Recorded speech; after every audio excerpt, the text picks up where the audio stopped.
Hello, listeners. Welcome to Ithihasa, an Indic history podcast, and you're listening to episode 53 of the season Vijayanagara. We had ended the last episode at a cliffhanger, a crucial juncture for Sri Krishnadevaraya and his army. The Great Raya's blitzkrieg took him deep into the enemy Gajapati territory, only for him to realize that he and his army were trapped. And he had to get out of the situation real fast before the determined enemy caught him and his forces in a vulnerable position. After all, the Vijayanagara army wasn't in a familiar territory, and the Oriya army would be the ones playing to their strengths on their home ground. This reminds me of one of the greatest military commanders and generals of all times, Napoleon Bonaparte. His Russian military campaign had similar parallels to Sri Krishnadevaraya's lightning-fast campaign into Gajapati kingdom. It is similar in the sense that both of them went into their enemy territories real fast, but they ended up in a situation that bogged them down, and they were forced to extricate themselves out of the self-inflicted follies. The contemporary of Napoleon Bonaparte and the Russian commander Kutuzov had an interesting thing to say about this. Quote, "You're afraid of falling back through Moscow, but I consider it the only way of saving the army. Napoleon is a torrent which we are unable to stem. Moscow will be a sponge that will suck him dry." Unquote. Ultimately, the Russian army won the battle against the mighty Napoleon. It was one of his rare military defeats prior to the Battle of Waterloo. Russians had won with the help of their home territory that they obviously knew like the back of their hand. The harsh winter that they had evolved to thrive in, and finally by banking on the effect of attrition on the enemy forces whose supply lines were stretched thin along with their patience.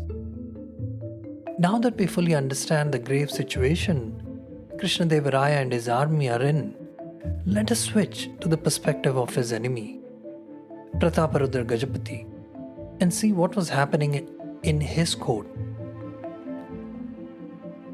After hearing the reports of Raya's rapid incursions into the core Gajapati territories and his back-to-back victories on the field, the Gajapati ruler summoned his vassals, the 16 Mahapatras, and asked them if they heard about these reports. The Gajapati ruler, with great alarm, pointed out that the Vijayanagara forces were only 4 leagues or 17 kilometers away from them, and if it was advisable for them to leave the safety of the capital, and asked them to give their suggestions. Let us look at how his vassals responded with the help of an excerpt from Rayavachakamu. Quote, "What we should do now is send word to the lords of 3 clans, instructing them to amass a strong force along their frontier to make it impossible for the Raya to retreat. If we then march out and face him, he'll be in a very hot situation indeed. Our territory extends all the way from Kalahasti to Jagannatham. Who but a fool would march into such a vast area? He has truly jumped in over his head. It is clear that he is directed in this campaign not by the sound advice of his ministers, but rather by his own vain pride. It is he who is in peril, for surely the victory will be ours. After all, they attack far from their base of power, while we stand firm on our own territory. If we encourage our people and tell them that they must stand firm at all costs and drive off these attackers, then the Lord of Karnataka Samrajya will never be able to withstand us.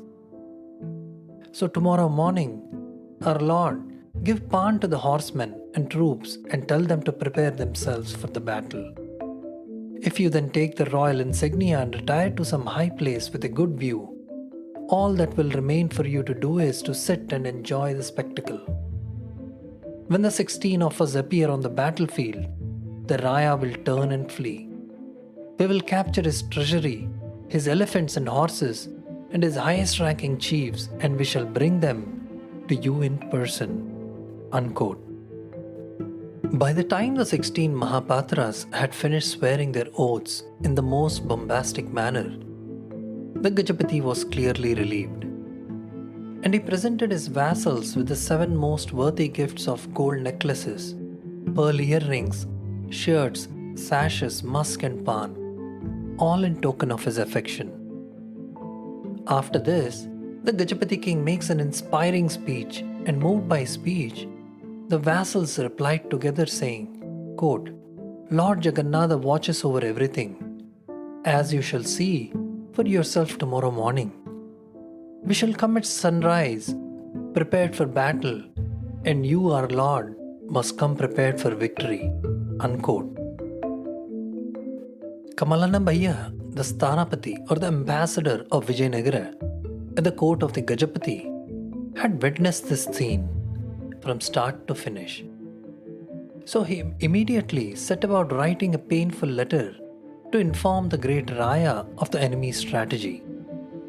Sthanapati affixed his seal and entrusted the letter to a spy, asking him to put his highly confidential letter directly into the hands of Krishnadevaraya himself when he was alone in his innermost quarters.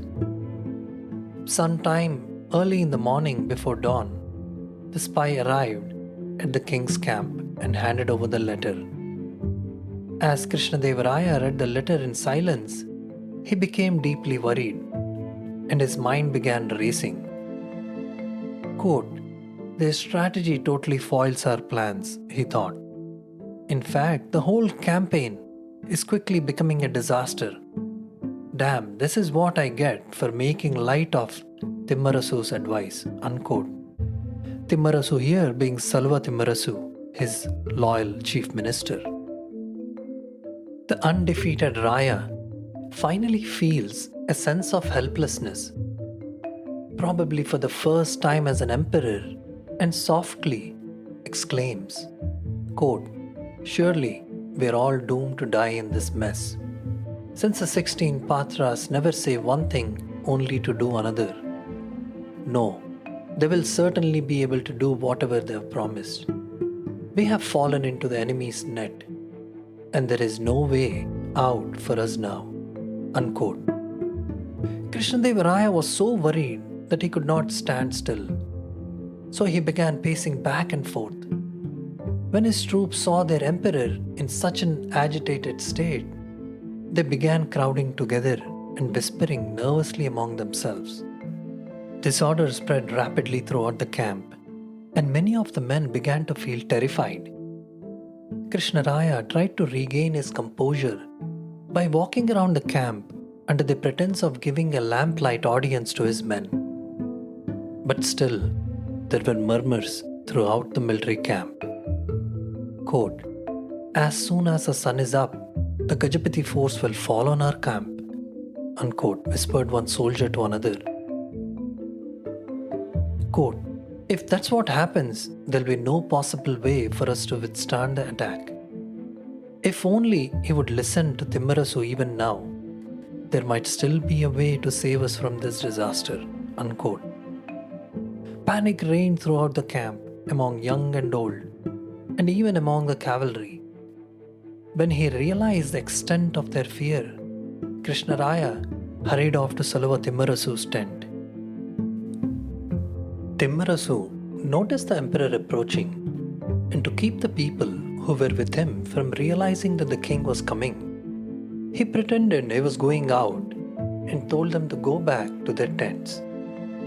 As soon as they were gone, Thimmarasu invited Raya into a private chamber within his tent and asked him to sit down. Quote, "Something must be terribly wrong for you to come in person and call on me like this," unquote, exclaimed Thimmarasu. Quote, "Would I not have come and reported to you If only you had summoned me. Unquote. The Raya said to this, quote, yes, there is indeed something terribly wrong. Here, read the secret letter that Kamalana Bhaiya has sent from the Gajapati court. Unquote. Thimmarasu read the secret report and reminded Raya how he had earlier fallen at his feet to offer his advice on not overstretching his campaign, and how the Raya had brushed aside his concerns and was adamant in marching forward deep into the Gajapati territory. Thimmarasu gently admonished the Raya by saying, here we are and the Gajapati is ready to pounce on us, and you're all worked up. Well, if you think this is anything, just wait until you see what happens tonight. Now that will be something like the end of time itself. Finally, the great Raya shed all his ego and submitted himself to the wisdom of his Prime Minister, Salva Thimmarasu, and literally begged him to find a solution to this difficult problem they were in. His desperation can be nicely illustrated in this excerpt. Quote, as long as you're here, I know you won't let us get into trouble. Isn't that so? Yes, I admit it. The reason I'm so worried and confused now is because I came here without listening to your advice. But what good can it do us now to discuss my faults? Just tell me a way to get out of this unfortunate mess. That's all I am asking. If they succeed in implementing the strategy that the 16 Patras have devised, then we will suffer much more than just physical hardship. We will be thoroughly disgraced. That would bring nothing but calamity and misfortune for my subjects. I don't care what plan you devise. Just instruct me. And I assure you that this time I will listen carefully and do exactly as you say. Isn't there some way that we can save the trouble and the money we have invested in this campaign so far? Unquote. To this, Thimmarasu responded with a poem to convey his advice to the despondent Raya, who was at the mercy of his favorite minister's wisdom. When even the meanest, most implacable foe can be bought into friendship, will there be anyone in all the worlds who cannot be swayed to your side? It can turn an enemy into friend, friend into servant, and servant into a loyal son. Wondrous are the ways of the money. From even the worst of perils, it can lead a king to safety. Sowing dissension in the enemy's camp is the best strategy for a desperate king. And it is at this critical moment that Krishnadevaraya's now fabled and celebrated minister, Salva Thimmarasu, plays a masterstroke and a very risky gamble to save his beloved sovereign and emperor from a certain defeat. Thimmarasu had no time to waste. He hurried to the palace tent and summoned all his trusted advisors. Ayyamarasu, Kondamarasu, Rayasam Viramarasu, Avasaram Lakshmipati, and the other ministers came together with the 9 treasurers of the Royal Accounting Office and Golla Kumaraswamy, the guardian of the treasury. He ordered the Gollas guarding the entrance to start rumors of top-secret discussions happening in the king's camp. Thimmarasu also tells the palace tent guards to ask any representatives and officers from the Gajapati camp to wait if they happen to come, and to let them know in a subtle way about important meetings happening inside. The cunning of Thimmarasu is pretty evident here. He wants these rumors to reach the Gajapati camp and fool their perception. He then begins dictating an official letter for his clerk to write down by saying that it was supposed to be addressed to the Gajapati's 16 Patras or vassals, writing out all their names in the proper order of their rank. He also asks his clerk to compose the letter as if it was directly coming from the Emperor Krishnadevaraya himself. Let us look at this fascinating letter composed by Thimmarasu and get a glimpse of the stratagem he employs to get an upper hand over the enemy at the gates. Quote, I have read the letters that you sent. Therein you have written as follows. Let's try to understand this opening line of the letter. It's very clever actually. Here Thimmarasu is referring to a non-existent letter that supposedly came from each of the 16 Patras. One might ask, why not just forge the letters as if they did come from each of them to seem more real? It would have been actually a bad idea, because a forgery can be spotted easily by a trained eye, and it's really too much effort to accurately forge writing styles and letterhead insignia of each of the Patras. So Thimmarasu instead chose to respond to this one non-existent letter that spoke 16 voices in unison. Of course, he knew no such letter existed, but not the Gajapati and his spies. This knowledge of non-existence can sometimes be as powerful as the knowledge of existence itself. Now let's continue with the letter. Quote, therein you have written as follows. We went to the Gajapati earlier tonight and reassured him by saying, from the very beginning, you have said so many kind things to us, shown us so much respect and circulated such flattering news about us to the various district forts, with no other purpose than to honor us. How shall we ever be able to forget these things even as we pass from this life on to the next? Unquote. Then the letter continues, in the voices of 16 Patras, that is. Quote, with pain and difficulty, you can remove the blade of a sword that is planted in your flesh. But try as you will, you can never remove words once planted in your heart. Unquote. This now is a clever piece of play of words by Thimmarasu that was designed to exploit the gentle tension between a sovereign and his vassals, but also that supposedly shows the silent grudge held by the 16 Patras towards the Gajapati for insults or rebukes of the past. Thimmarasu shows this grudge and a level of contempt with the help of sarcasm that's embedded into the praises of the Gajapati that they are delivered.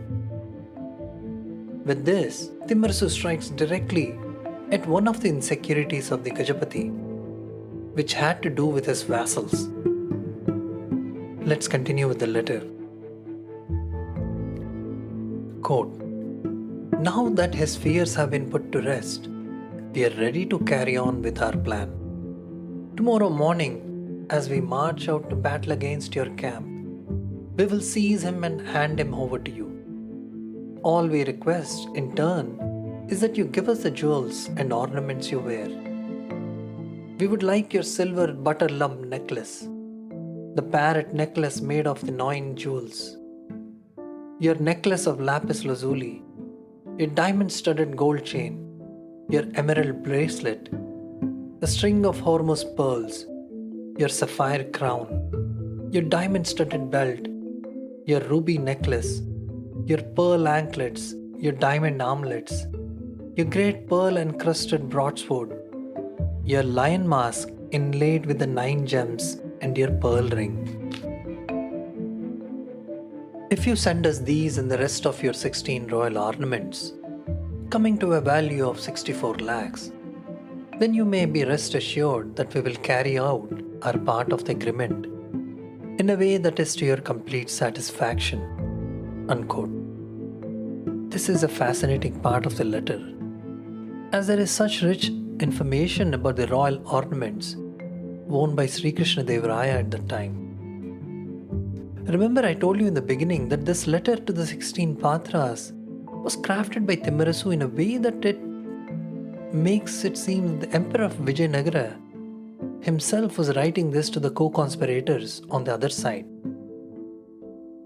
Thimmarasu is therefore making it seem like the Gajapati vassals are fully on board with the plan to betray their king at an opportune moment in return for these extremely precious and rich royal ornaments worn by the Vijayanagara emperor. It certainly sounds like a believable trade between the conspirators. The interesting part, though, is the complete list of the ornaments worn by Krishnadevaraya himself. And the most fascinating item among them is the Emperor's lion mask inlaid with 9 gems.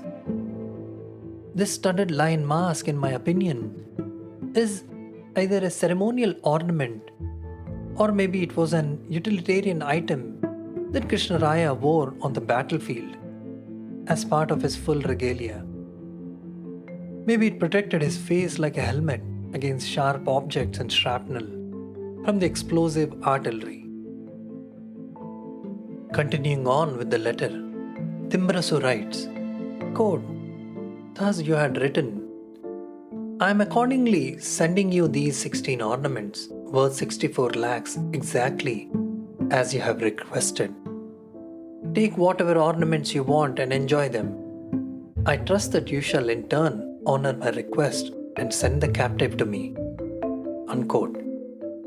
In this excerpt, it's clear that Thimmarasu gives an illusion that Krishnadevaraya is sealing the deal with the 16 Patras by agreeing to their demands in exchange for betraying Prataparudra on the day of the battle and handing over him to the Vijayanagara forces. With this, the letter is finished, and Thimmarazu's clerk affixes the names of each of the 16 Patras on them. Then Thimmarasu had 16 boxes made to hold the ornaments and gifts. He summoned 16 officers and instructed them to go to where the 16 Patras were camped, as if they were going to present the boxes to them. Thimmarasu tells his 16 officers that if anyone was to stop them, they shouldn't resist them, and when taken to the enemy commander, they're to fully cooperate with him and let the enemy commander find out what they were doing and who they were visiting in the enemy camp.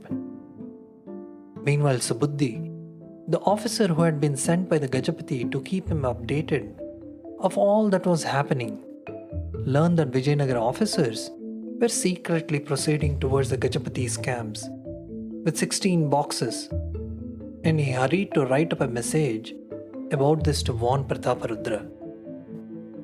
And with this, yet another cliffhanger, we shall end this episode here and continue the story in the next. In the next episode, we shall see what Subuddhi asked the Gajapati ruler to do and the dramatic events that follow. I sincerely hope the listeners enjoyed this episode. If you did, please hit the subscribe button and leave a rating and a review wherever it is that you're listening.